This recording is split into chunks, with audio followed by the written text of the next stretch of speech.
You are watching Poonch Live.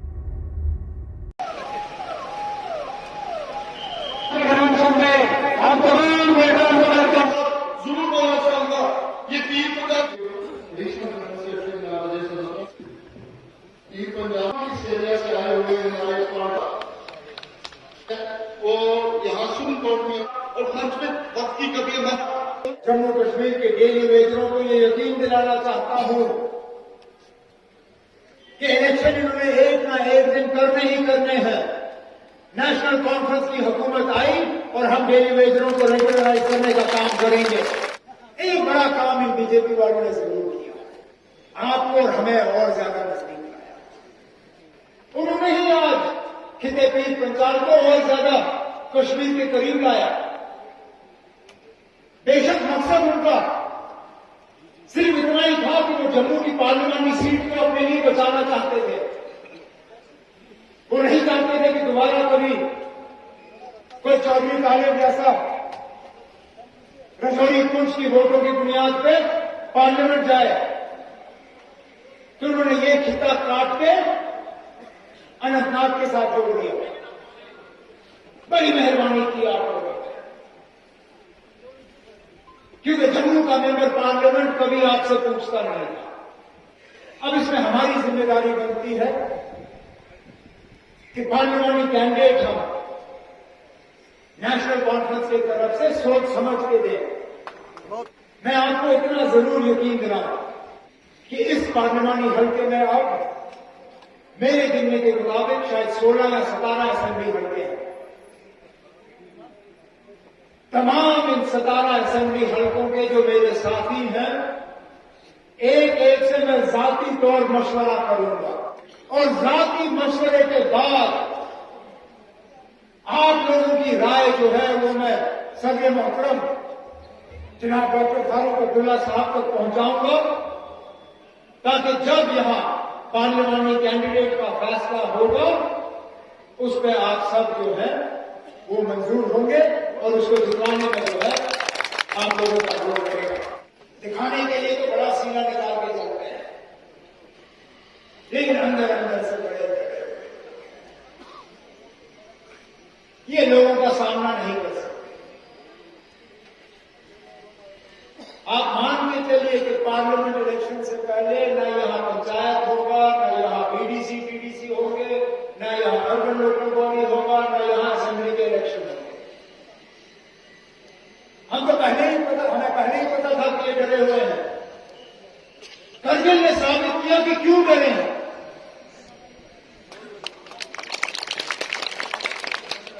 26 सीटों में से 22 सीटों पे नेशनल कॉन्फ्रेंस और कांग्रेस ने मिलकर वहां कामयाबी हासिल की। जो 2 इंडिपेंडेंट थे उन्होंने भी चिट्ठियां लिख के कहा कि हम आपके साथ हैं। तो मतलब ये कि 26 में से 24 एक तरफ जिनमें गोद भी है। ये जो बीजेपी वाले आपको कहते हैं ना कि ये नेशनल कॉन्फ्रेंस वाले ये सिर्फ मुसलमानों की जमात है, सिर्फ कश्मीरियों की जमात है, जवाब उनको करगिल से मिला। करगिल के मुसलमानों ने हमें वोट दिया से दिया। करगिल के बोधों ने भी वहां से एक सीट नेशनल कॉन्फ्रेंस की जोड़ी में डाल के दिया। तभी तो हम कहते हैं हिंदू मुस्लिम सिख बोध ईसाई को तोड़ना और फिर झूठे वादे करना।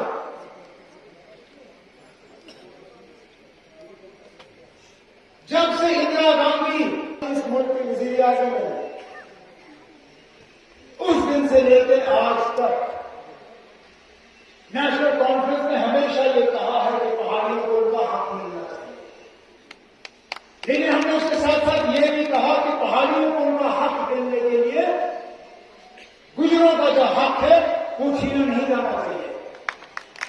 जो गुजर की थाली में है वो मौजूद रहना चाहिए, लेकिन हमारे पहाड़ी भाइयों की थाली जो है वो खाली नहीं रहनी चाहिए। अभी पिछले दिनों खसूसी सेशन बुलाया पार्लियामेंट का, हमारी उम्मीदें फिर क्या गई। हमने सोचा जरूर इसमें बैठी थी कि अब सब हम असेंबली का इलेक्शन लड़ेंगे। हम भी तैयारी कर रहे थे कि किस किस असेंबली हल्के में अब हमें रिजर्वेशन के तहत लेडीज को उठाना होगा। जब हमने बिल देखा उसमें पाया कि अगर ये बहुत ही ज्यादा जल्दी करेंगे तब भी 2029 से पहले नहीं होगा।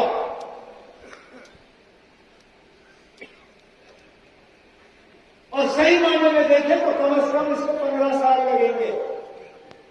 तो चलिए, विमेन्स रिजर्वेशन जिसको लागू करने में आप 15 साल लगाओगे, उसके लिए आपने खसूसी सेशन बुलाया पार्लियामेंट का।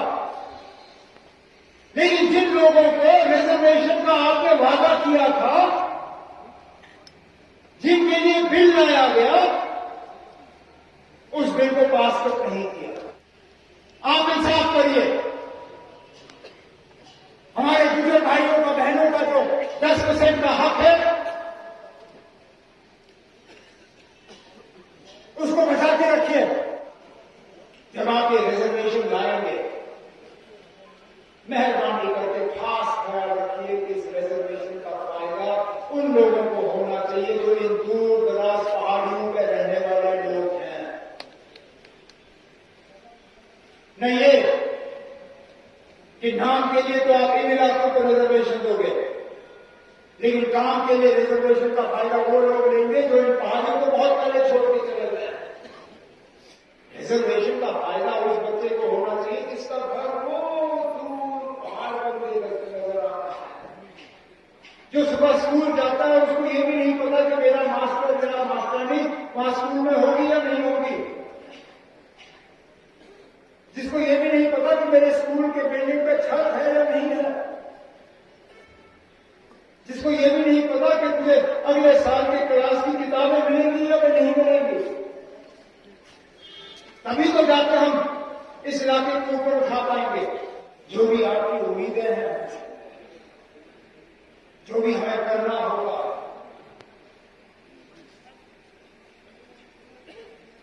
आपकी एक बेहतर जिंदगी बनाने के लिए आप मुतमईन रहिए। हम इस लड़ाई में पीछे हटने वाले लोगों से नहीं। हमने 370 की लड़ाई नहीं छोड़ी।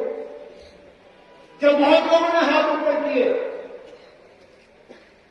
मैं हैरान होता हूं उन लोगों की तकरीरें सुन के जो पहले एक दिन कहते हैं कि 370 गया, भूल जाओ, अब ये वापस आने वाला नहीं है।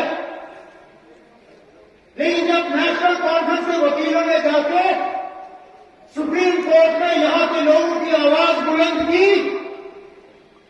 तो हमारे वकीलों के साथ उन्होंने अपनी तस्वीरें डाली और कहा कि 370 हमारी इज्जत है। कि आज करप्शन के इल्जाम हम नहीं लगा रहे हैं, सियासी पार्टियां नहीं लगा रही हैं, इस हुकूमत के अपने ही सीनियर अफसर आज उंगली उठा के कहते हैं कि हजारों करोड़ों की धांधली हो रही है जम्मू कश्मीर में। क्या ये सारे एजेंसियां हैं, ये सिर्फ सियासी पार्टियों के लिए है? जब छापे मारने होते हैं तो क्या सिर्फ उन्हीं पार्टियों में छापे लगने चाहिए जो बीजेपी की मुखालफत करते हैं? छापों में निकलता कुछ नहीं है, लेकिन लगातार एक के बाद बीजेपी वाले इलेक्शन कर नहीं सकते, उनकी हिम्मत नहीं है। वो अच्छी तरह से जानते हैं कि लोगों की तरफ से उनको क्या रिस्पांस मिलेगा। पार्लियामेंट इलेक्शन कराना शायद इनकी मजबूरी है। अगर मजबूरी नहीं होती तो वो शायद पार्लियामेंट इलेक्शन भी नहीं कराते। नहीं तो अभी तक सुप्रीम कोर्ट में तो गवर्नमेंट ऑफ इंडिया ने कहा था कि यहाँ अर्बन लोकल बॉडीज और पंचायत के इलेक्शन होंगे, लेकिन नोटिफिकेशन कहीं पे नहीं। जैसे मैंने अपनी तकरीर में कहा, इससे पहले असेंबली इलेक्शन 2014 में हुए थे। 5 साल से ज्यादा हो गए हमें गवर्नर रूल के अंदर। एक तरफ से ये कहा जाता है कि हालात बहुत ज्यादा बेहतर हो गए हैं 2019 के बाद। अगर बेहतर हुए हैं तो इलेक्शन क्यों नहीं? इलेक्शन शायद सिर्फ इसलिए नहीं कराए जा रहे हैं क्योंकि बीजेपी वाले जो हैं वो लोगों का सामना नहीं कर सकते। जो करगिल में उनका हाल हुआ वो बाकी जम्मू कश्मीर में भी होगा, बिना ये जाने हुए कि हमको कितने रेगुलराइज करने हैं। हम क्या रेगुलराइज करते? तो पहले सब कैबिनेट की सब कमेटी बैठी, उन्होंने नंबर तय किया, जब नंबर तय हुआ फिर रेगुलराइजेशन का प्रोसेस शुरू हुआ। लेकिन हमारी बदकिस्मती कि पहले सैलाब आया और उसके बाद वक्त ख़त्म हुआ। अगर हमारी हुकूमत दोबारा आई होती, आज वो तमाम डेली वेजर जो है वो रेगुलराइज हुए होते। चलिए, हमने नहीं किया, इन लोगों को किसने रोका? मुझे तो अब हुकूमत छोड़े हुए 9 साल हो गए, इन 9 सालों में इनसे क्यों नहीं हुआ?